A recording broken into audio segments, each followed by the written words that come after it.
안녕하세요. 구성주의 학습 이론에 대해 탐구해 보도록 하겠습니다. 현대 교육에서 학생 중심의 학습이 강조됨에 따라 구성주의 학습 이론은 점점 더 중요한 역할을 하고 있습니다. 이 이론은 학생들이 능동적으로 지식을 구성하고 자신의 경험을 바탕으로 학습하는 과정을 중시합니다. 구성주의는 단순히 정보를 전달하는 것이 아니라 학생들이 스스로 문제를 해결하고 사회적 상호작용을 통해 지식을 확장하는 방식입니다. 이러한 접근은 학생들이 주체적으로 학습에 참여하게 하여 더 깊은 이해와 지속적인 학습을 가능하게 합니다. 이 시간에는 구성주의의 기본 개념, 주요 학자들의 이론, 그리고 실제 교육 현장에서의 적용 방법에 대해 살펴보겠습니다. 이러한 내용을 통해 여러분이 구성주의 학습 이론의 중요성을 이해하고 이를 실제 교육에 어떻게 적용할 수 있을지를 고민해보는 시간이 되기를 바랍니다. 이제 본격적으로 구성주의 학습 이론의 기본 개념에 대해 알아보겠습니다. 구성주의는 학습자가 자신의 경험을 바탕으로 지식을 능동적으로 구성한다는 이론입니다.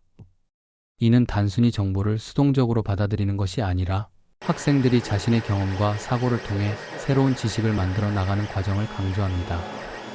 첫 번째로 능동적 학습입니다.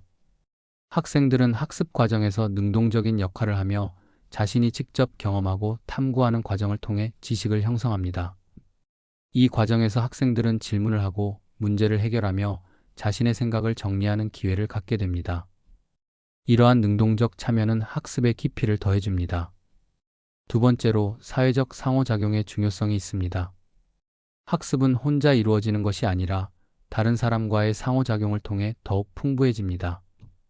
친구, 교사, 가족과의 대화와 협력은 학생들이 다양한 시각을 접하고 자신의 이해를 확장하는 데 중요한 역할을 합니다. 서로의 생각을 나누는 과정은 학습의 질을 높입니다. 세 번째는 맥락적 학습입니다. 지식은 특정한 맥락에서 의미를 가집니다. 학생들이 실제 상황과 연결된 학습을 경험할 때 그 내용은 더 잘 이해되고 기억됩니다.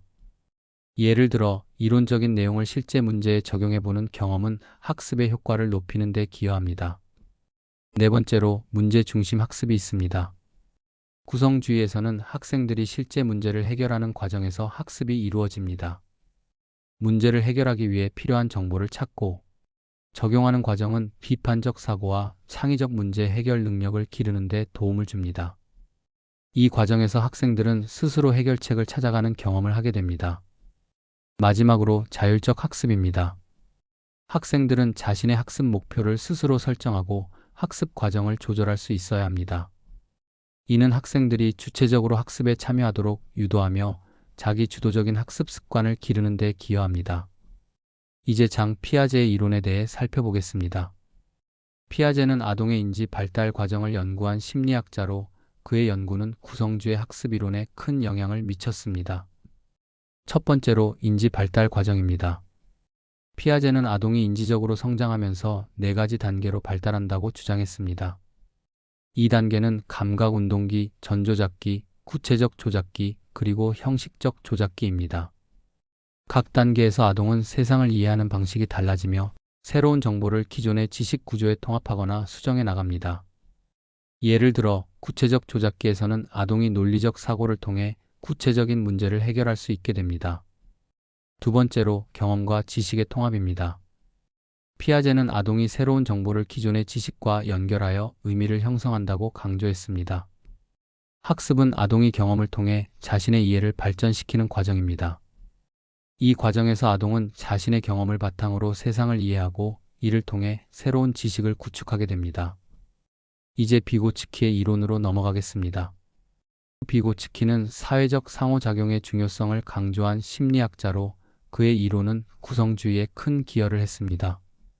첫 번째로 사회적 상호작용의 중요성입니다. 비고츠키는 학습이 사회적 맥락에서 이루어진다고 주장했습니다. 그는 학생들이 다른 사람과의 상호작용을 통해 지식을 습득하고 이해를 확장한다고 보았습니다. 친구나 교사와의 대화는 학생들이 새로운 아이디어를 탐색하고 서로의 관점을 이해하는 데 도움을 줍니다. 이러한 상호작용은 학습의 질을 높이는 데 중요한 역할을 합니다. 두 번째로 근접 발달 영역입니다.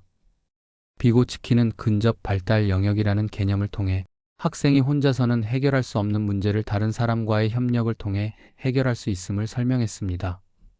이 개념은 학생들이 다른 사람의 도움을 받아 더 높은 수준의 이해에 도달할 수 있음을 나타냅니다. 즉, 교사나 동료의 지원을 통해 학생들은 자신의 잠재력을 최대한 발휘할 수 있습니다. 이렇게 장 피아제와 레프 비고츠키의 이론은 구성주의 학습 이론의 기초를 형성하며 학생들이 어떻게 지식을 구성하고 발전시킬 수 있는지를 이해하는 데 중요한 역할을 합니다. 다음으로 구성주의의 핵심 원칙에 대해 알아보겠습니다. 이러한 원칙들은 학생 중심의 교육을 지향하며 학습자가 능동적으로 지식을 구성할 수 있도록 돕습니다. 첫 번째 원칙은 능동적 지식 구성입니다. 구성주의에서는 학생들이 자신의 경험을 바탕으로 지식을 능동적으로 만들어 나간다고 강조합니다. 학생들은 수동적으로 정보를 받아들이는 것이 아니라 질문을 던지고 실험을 통해 새로운 아이디어를 탐구하며 자신의 이해를 깊이 있게 발전시킵니다. 이 과정에서 학습자는 자신의 학습 여정을 스스로 조절할 수 있습니다. 두 번째 원칙은 사회적 맥락에서의 학습입니다. 학습은 혼자서 이루어지는 것이 아니라 다른 사람과의 상호작용을 통해 더욱 풍부해집니다.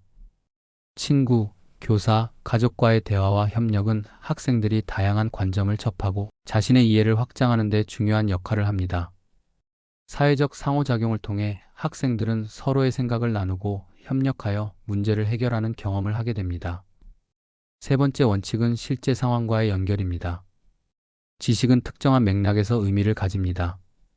학생들이 학습한 내용을 실제 상황과 연결할 때 그 내용은 더 잘 이해되고 기억됩니다. 예를 들어 이론적인 개념을 실제 사례에 적용해 보는 것은 학습의 효과를 높이는 데 기여합니다. 이는 학생들이 배운 내용을 실제로 활용하는 능력을 기르는 데도 도움을 줍니다. 네 번째 원칙은 문제 해결 중심의 학습입니다. 구성주의에서는 학생들이 실제 문제를 해결하는 과정에서 학습이 이루어집니다. 문제를 해결하기 위해 필요한 정보를 찾고 적용하는 과정은 비판적 사고와 창의적 문제 해결 능력을 기르는 데 도움을 줍니다. 이 과정에서 학생들은 스스로 해결책을 찾아가는 경험을 하게 되어 학습의 의미를 더욱 깊이 이해하게 됩니다. 마지막으로 자율적 학습 목표 설정입니다. 학생들은 자신의 학습 목표를 스스로 설정하고 학습 과정을 조절할 수 있어야 합니다. 이는 학생들이 주체적으로 학습에 참여하도록 유도하며 자기 주도적인 학습 습관을 기르는 데 기여합니다. 학생들이 스스로 목표를 세우고 그 목표를 달성하기 위해 필요한 전략을 고민하는 과정은 학습의 주체성을 강화합니다. 이러한 핵심 원칙들은 구성주의 학습 이론이 학생 중심의 교육을 지향하고 있다는 점에서 매우 중요한 요소입니다. 다음으로 이 이론을 실제 교육 현장에 어떻게 적용할 수 있는지에 대해 알아보겠습니다. 구성주의는 다양한 교수법을 통해 학생들이 능동적으로 학습에 참여할 수 있도록 돕습니다. 첫 번째 방법은 프로젝트 기반 학습입니다. 이 방식은 학생들이 실제 문제를 해결하기 위해 팀을 이루어 프로젝트를 수행하는 것입니다. 예를 들어 학생들이 지역 사회의 환경 문제를 조사하고 이를 해결하기 위한 캠페인을 기획하는 프로젝트를 진행할 수 있습니다. 이러한 프로젝트는 학생들이 협력하여 문제를 해결하는 과정에서 비판적 사고와 창의성을 기르는 데 크게 기여합니다. 또한 실제 문제를 다룸으로써 학습 내용이 보다 의미 있게 다가오고 학생들은 자신의 학습에 대한 책임감을 느끼게 됩니다. 두 번째 방법은 협동학습입니다. 이 방법은 학생들이 소규모 그룹으로 작업하면서 서로의 지식을 공유하고 문제를 해결하도록 유도하는 방식입니다. 예를 들어 역사 수업에서 특정 사건에 대한 다양한 관점을 탐구하는 토론을 진행할 수 있습니다. 학생들은 서로의 의견을 듣고 토론을 통해 자신의 생각을 정리하게 됩니다. 협동학습은 학생들이 다양한 시각을 접하고 팀워크를 통해 더 나은 결과를 도출하는 데 도움을 줍니다. 이 과정에서 학생들은 사회적 기술과 의사소통 능력을 기르게 됩니다. 세 번째 방법은 문제 기반 학습입니다. 이 방법은 학생들이 실제 문제를 중심으로 학습하는 방식입니다. 예를 들어 의과대학에서 학생들이 실제 환자의 사례를 분석하고 진단 및 치료 계획을 세우도록 하는 경우를 생각해 볼 수 있습니다. 학생들은 이론적 지식을 바탕으로 실제 상황에서 어떻게 적용할지를 고민하게 됩니다. 이 과정은 학생들이 비판적 사고를 발전시키고 실제 상황에서의 의사결정을 연습하는 데 큰 도움을 줍니다. 문제 기반 학습은 학생들이 문제 해결 능력을 기르는 데 매우 효과적입니다. 마지막으로 형성적 평가에 대해 이야기해 보겠습니다. 형성적 평가는 학습 과정에서 학생의 이해도를 점검하고 피드백을 제공하여 학습을 지원하는 평가 방법입니다. 이는 학생들이 자신의 학습 상태를 이해하고 개선할 수 있도록 돕는 데 중점을 둡니다. 형성적 평가는 퀴즈, 토론, 프로젝트 발표 등의 다양한 방법으로 이루어질 수 있습니다. 예를 들어 수업 중에 간단한 퀴즈를 통해 학생들의 이해도를 확인하고 그 결과를 바탕으로 즉각적인 피드백을 제공합니다. 이 피드백은 학생들이 어떤 부분에서 어려움을 겪고 있는지를 파악하고 그에 맞는 추가 학습 자료나 지원을 제공하는 데 유용합니다. 형성적 평가는 학생들이 지속적으로 학습을 개선할 수 있도록 도와주며 학습자의 주체성을 강화하는 데 기여합니다. 이러한 다양한 방법들을 통해 구성주의 학습 이론은 학생 중심의 교육을 실현할 수 있도록 돕습니다. 구성주의 학습 이론의 기본 개념, 주요 학자들의 이론, 그리고 이 이론을 실제 교육 현장에 적용하는 방법에 대해 살펴보았습니다. 마지막으로 구성주의 학습 이론의 의의와 학생 중심 교육의 미래 방향에 대해 논의하겠습니다. 구성주의 학습 이론은 단순히 지식을 전달하는 것을 넘어 학생들이 스스로 지식을 구성하고 경험을 통해 학습하는 과정을 중시합니다. 이 이론은 학생들이 능동적으로 참여하고 사회적 상호작용을 통해 다양한 관점을 접할 수 있도록 돕습니다. 또한 실제 문제를 해결하는 과정에서 비판적 사고와 창의성을 기를 수 있게 해줍니다. 구성주의는 학습자 중심의 접근 방식을 통해 학생들이 자기 주도적인 학습자가 되도록 유도하며 이는 장기적으로 학생들의 학습 동기와 성취도를 높이는 데 기여합니다.